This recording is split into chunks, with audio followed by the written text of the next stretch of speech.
लाहौर में कारोबारी मराकज़ रात 10 बजे तक खुले रहेंगे। मार्केट 8 बजे तक बंद करने की पाबंदी नहीं होगी। डीसी लाहौर के मुताबिक इक़दाम का मकसद ताजर बरादरी को रिलीफ फ्राहम करना है। वक्त की पाबंदी खत्म करने से शहरियों के लिए आसानी होगी।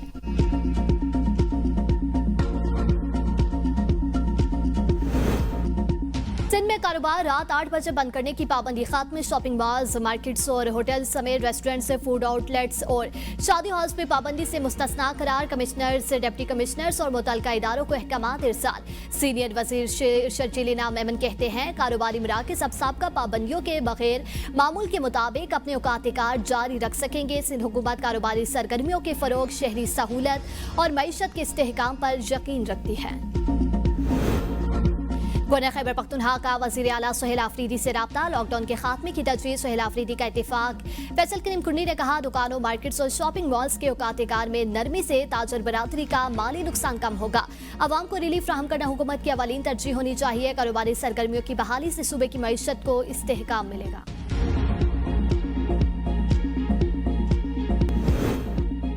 पाकिस्तान की दरख्वास्त पर ईरान से जंग बंदी की है। दोबारा हमले भी हो सकते हैं। अमरीकी सदर ट्रंप की सहाफ़ियों से गुफ्तगू, कहा कि अमरीका ने ईरान की फौजी सलाहियत को तकरीबन तबाह कर दिया है। जंग बंदी के बाद ईरान शायद ही दोबारा अपनी पोजीशन मजबूत करने की कोशिश करे, इसलिए अमरीका को दोबारा क्लियर अप वर्क के लिए कार्रवाई करना पड़ सकती है। ईरान 20 साल के लिए जोहरी प्रोग्राम मुअत्तल करे, हम डील के लिए तैयार हैं। मुख्तलिफ ममालिक ने भी जंग बंदी की दरख्वास्त की थी।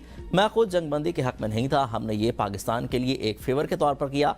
चंद दिनों में ईरानी तेल खरीदने वाली चीनी कंपनियों पर आयद पाबंदियां उठाने का फैसला करूंगा। नाकाबंदी के जरिए हमने ईरान की तिजारत रोक दी है। आबना हुर्मस के जरिए ईरान यौमिया $500 मिलियन का कारोबार कर रहा था। अमरीका को मालूम है कि ईरान ने अपने हथियार कहाँ मुंतकिल किए हैं। सब एक दिन खत्म हो जाएगा।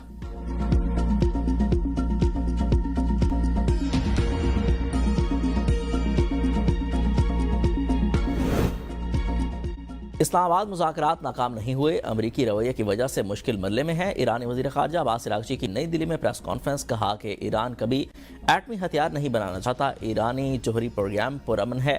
2015 के माहदे का मकसद पुरअमन एटमी प्रोग्राम था। अमरीका ने माहदे ख़त्म करने की कोई वजह नहीं बताई। हमारे पास अमरीका पर एतबार करने का कोई जवाब नहीं है। किसी भी डील से पहले तमाम चीज़ें वाज़ेह होनी चाहिए। मुज़ाकरात और जंग दोनों के लिए तैयार हैं। जंग बंदी बरकरार रखना चाहते हैं। अमरीका संजीदगी दिखाए, ईरानी सिर्फ इज्जत की जुबान समझते हैं। किसी भी दबाव और कार्रवाई के खिलाफ मसामत करेंगे। अमरीका 40 रोज़ा जंग के बाद अपने मकासद हासिल करने में नाकाम रहा। किसी भी मसले का हल अस्करी तरीके से मुमकिन नहीं। हमने बहुत सी खूनरेज़ जंगों में खुद का दिफा किया। अपना हुर्मत दुश्मन मालिक के लिए बंद है। भारत को फैसला करना है कि उसने हमारे साथ ताल्लुक कैसा रखना है। अक़वाम मुत्तहिदा के सलामती कौंसिल में इस्लाहात नागुज़ीर हैं।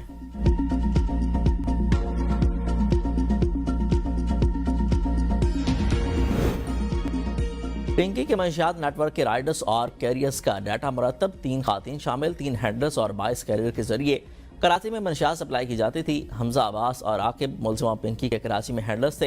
हैंडलर के साथ राब्ते पिंकी के भाई शौकत के जरिए किए जाते थे। पिंकी के ड्रग कार्टेल के कैरियर्स में 3 खातीन भी शामिल, सबा अनम उर्फ अना। हमजा को 70,000 रुपये माहाना तनख्वाह पर रखा गया था। पिंकी के 8 राइडर्स लाहौर, फैसलाबाद और बिहाड़ी से आकर कराची में मंशियात डिलीवरी करते थे।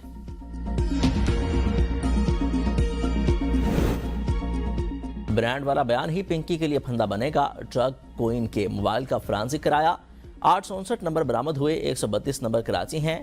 इन नंबर्स में से 240 की लोकेशन मिल गई है। एडिशनल आईजी आज़ाद खान की न्यूज़ कॉन्फ्रेंस, कहा कि ये नेटवर्क सिर्फ कराची तक महदूद नहीं, अफ्रीका के लोग भी इस समय शामिल हैं। लाहौर में 6 से 8 गैर मुल्की अफराद नेटवर्क चला रहे थे। 20 खातीन भी इस नेटवर्क का हिस्सा हैं। 9 राइडर्स की शनाख्त, 8 का ताल्लुक पंजाब से है। मुलजिमा के घर पर छापा मारा, वहाँ से भी मंशियात मिली हैं। पिंकी के बैंक अकाउंट का रिकॉर्ड भी हासिल कर लिया। मुलजिमा की जानिब से 5 करोड़ रुपए की ट्रांजैक्शन की गई। सबसे बड़ी ट्रांजैक्शन ऐना के नाम से हुई। पिंकी की गिरफ्तारी के हवाले से गैर जिम्मेदारी पर 3 लोग मुअत्तल किए। नई तहकीकाती कमेटी बनाई है। 12 मई को वफाकी हसास इदारे ने इंटेलिजेंस बेस्ड ऑपरेशन किया। पिंकी को गिरफ्तार करके 1.5 किलो कोकेन और केमिकल बरामद किया। तफ्तीश में पता चला कि सिर्फ सिंध में 20 मुकदमात हैं। 6 मुकदमात में अलबोल उर्फ पिंकी बरी हो चुकी है। सिंध में होने वाले मुकदमात में 17 पुराने हैं।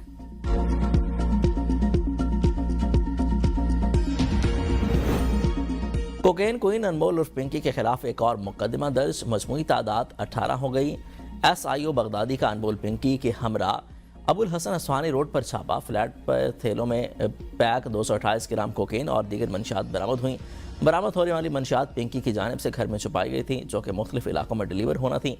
मीडिया से गुफ्तगू में वकील ने कहा कि मुलजिमा को गैर कानूनी तरीके से गिरफ्तार करके झूठे मुकदमात बनाए गए हैं। मैंने अनमोल के 2 मुकदमात में वकालतनामा जमा कराया है।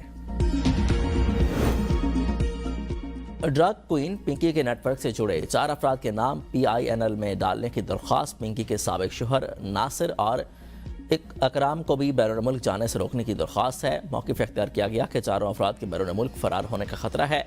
साउथ पुलिस की जानिब से दरख्वास्त मुतल्लिका हुकाम को इरसाल। लाहौर में पिंकी को 2024 में उस वक्त के पुलिस नारकोटिक्स यूनिट ने गिरफ्तार किया। पुलिस सराय के मुताबिक मुलजिमा 10 से 15 दिन ICIA को कोतवाली में रखी गई थी। दौरान हिरासत इंस्पेक्टर रैंक के पुलिस ऑफिसर ने पिंकी से कुर्बत अख्तियार की। इसी ताल्लुक और पैसों की डील की वजह से पिंकी को छोड़ दिया गया। पुलिस ऑफिसर ने पिंकी से शादी कर ली और 2025 में रिटायर्ड हो गया। पुलिस ऑफिसर ने पिंकी का क्रिमिनल रिकॉर्ड न बनने की भरपूर कोशिश की। रिटायरमेंट के बाद पुलिस पिंकी को मंशियात फरोशी में मुआवनत फराहम करता रहा। पंजाब हुकूमत ने सूबे भर में तहकीकात का दायरा कार वसी कर दिया। सूबाई वज़ीर सेहत ख्वाजा सलमान रफ़ीक कहते हैं कि बड़े पैमाने पर नेटवर्क की छानबीन शुरू कर दी गई है।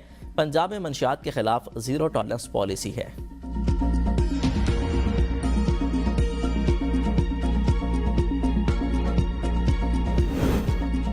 अनमोल उर्फ पिंकी केस में पसे पर्दा नाम सामने आ रहे हैं। असम्बली के अरकान के टेस्ट करवाए जाएं। Opposition leader Sindh assembly Ali Khurshidi की मीडिया से गुफ्तगू, कहा कि इस केस की मुफस्सल तहकीकात होनी चाहिए। इसमें बड़े रैक्ट हैं, इस नेक्सस को तोड़ने की ज़रूरत है। मंशियात में ख़ानदानों के ख़ानदान तबाह हुए हैं। जहाँ भी मंशियात फ़रोख्त होती है SHO के बगैर नहीं हो सकती हैं। सीनियर सूबाई वज़ीर शर्जील नवाज़ ने कहा कि पिंकी के पीछे कोई भी हो उसको छोड़ा नहीं जाएगा। अपोजिशन लीडर सिंध असम्बली में आकर बात करते हुए वज़ीर दाखिला सिंध ज़ियाउल हसन लंजार ने कहा कि पिंकी के ग्राहकों की लिस्ट हमारे पास आ चुकी है। FIA मदद से मंशियात फरोश अनमोल उर्फ पिंकी गिरफ्तार हुई। मामले की तहकीकात हो जाने दें, हक़ाइक़ से ऐवान को आगाह करूँगा।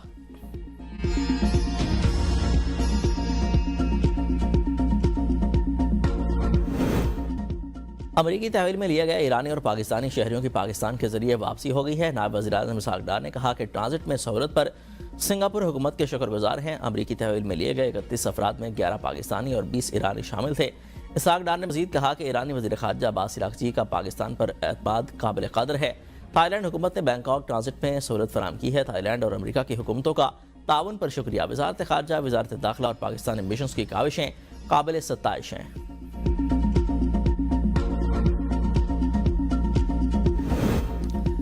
बानी PTI से मुलाकात। सेनेट और कौमी असम्बली में अपोजिशन रहनुमा यकजुबान। अल्लामा राजा नासिर अब्बास की बानी से मुलाकातों के लिए 3 अरकान पर मुश्तमिल कमेटी बनाने की तजवीज़। सेनेट इजलास में कायदे हिज़्ब इख्तिलाफ ने कहा कि कमेटी में हुकूमत और अपोजिशन दोनों के नुमाइंदे शामिल होने चाहिए। कमेटी बानी PTI और दीगर सियासी क़यादियों से मुलाकात करे और अपनी रिपोर्ट ऐवान में पेश करे। किसी को हक न मिलना जुल्म के मुतरादिफ है। अपोजिशन लीडर कौमी असम्बली की भी हुकूमत को बानी से मुलाकात के लिए पीर तक की मोहलत। महमूद खान अजगज़ई ने कहा कि हुकूमत बताए बानी से मुलाकात कब करवाएंगे, उन्हें मर्जी के अस्पताल कब मुंतकिल किया जाएगा। हुकूमत का यही रवैया रहा तो पीर को असम्बली ना चली तो जिम्मेदार हुकूमत होगी। चेयरमैन PTI बैरिस्टर गौर ने कहा कि बानी PTI की फैमिली ने यकीन दहानी करवाई थी कि बाहर निकलकर बात तक नहीं करेंगे। अक्टूबर से लेकर आज तक कोई मुलाकात नहीं करवाई गई। ये तशवीशनाक है।